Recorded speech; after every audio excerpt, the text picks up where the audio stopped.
with someone, that's why. That's the only reason, okay?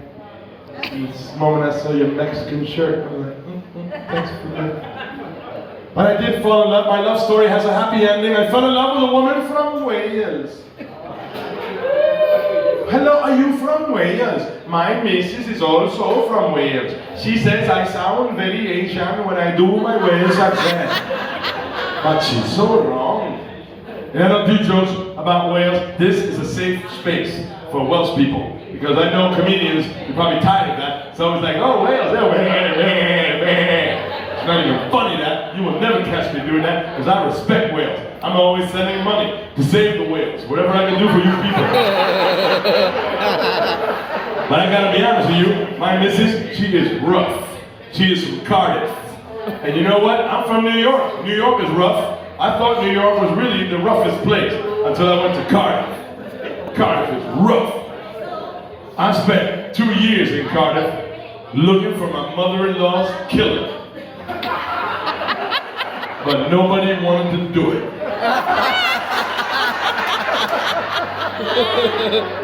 She thinks I'm rough, I think she's rough. You know, we try to surprise each other, keep each other on our toes. That's how you keep the relationship fresh, you know? Like 2 months ago, was my birthday, she tried to surprise me with a car, but she missed.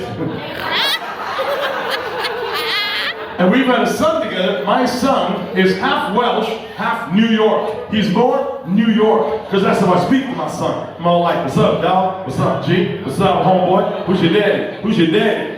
He doesn't know either. I'm trying to find out. When I find out, I don't do jokes about Wales. I do jokes about her, because that relieves the tension that builds up all day. She's making me do stuff I don't like to do, like clean up after myself and put the toilet seat down. She trained me like a little dog. Now I always put the toilet seat down. You think that makes her happy? No. Now she's angry because I'm pissing on it.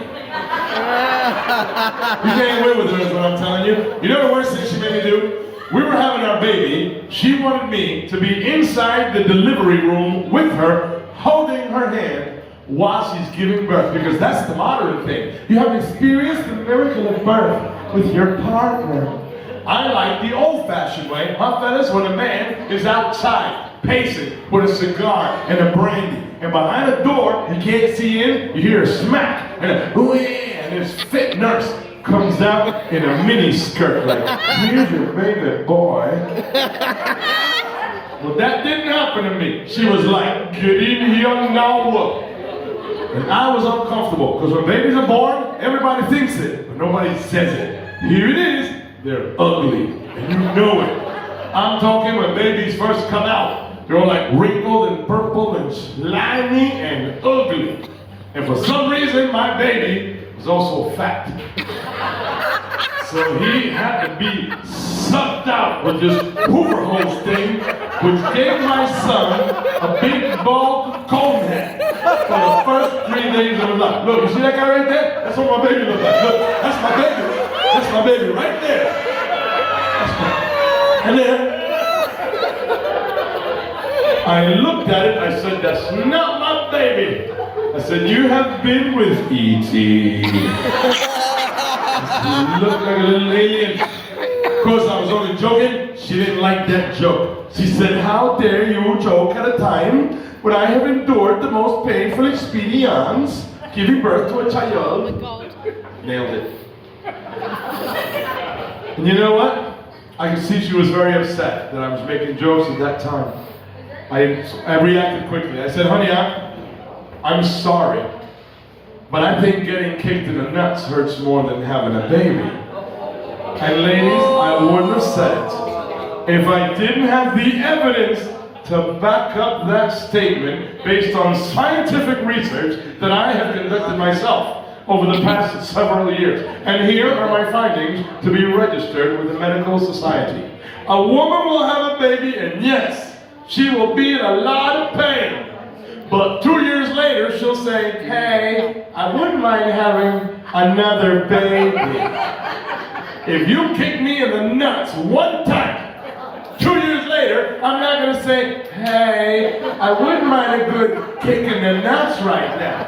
You know why I don't say that? Because it hurts more. That's why. Those are my findings. I rest my case. And I know a lot of you men, you want to clap, but you also want to have sex tonight, so you won't be clapping.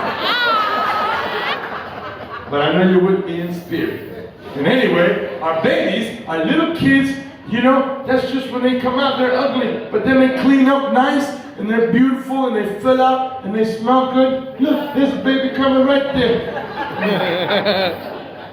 You should take that thing off. Ganacho!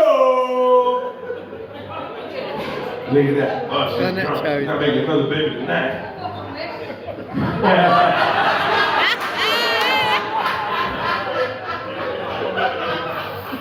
What? How many kids you got there? You got 6 kids? No way. That's awesome, man. Government paid for this holiday.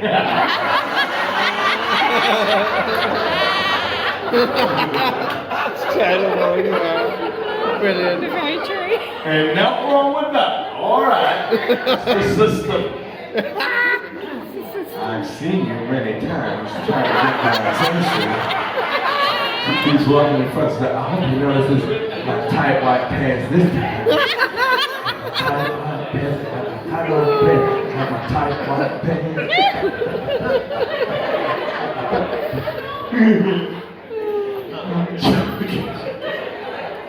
First I thought she had diarrhea, but no, she's going out for a cigarette. But our babies, they clean up nice. And you know what? I love my son. I love my missus. And one day, I'm going to marry her for real. Some people think I should have married her already, but I want things to be right, and sometimes they're not. Sometimes we have little fights. And little fights, I've been told, are okay. You ask the people who've been married 54 years, they'll tell you it's not always smooth sailing. There's ups and downs. Just avoid the big fights and you're going to make it. She and I, we've only ever had one big fight. It was during the lockdown. But it was such a big fight, I had to kick her out of the house. But I waited until 8 p.m. on Thursday evening to kick her out when everybody was on the street clapping for the NHS. Like this, when she was leaving, it looked like everybody hated her. You know?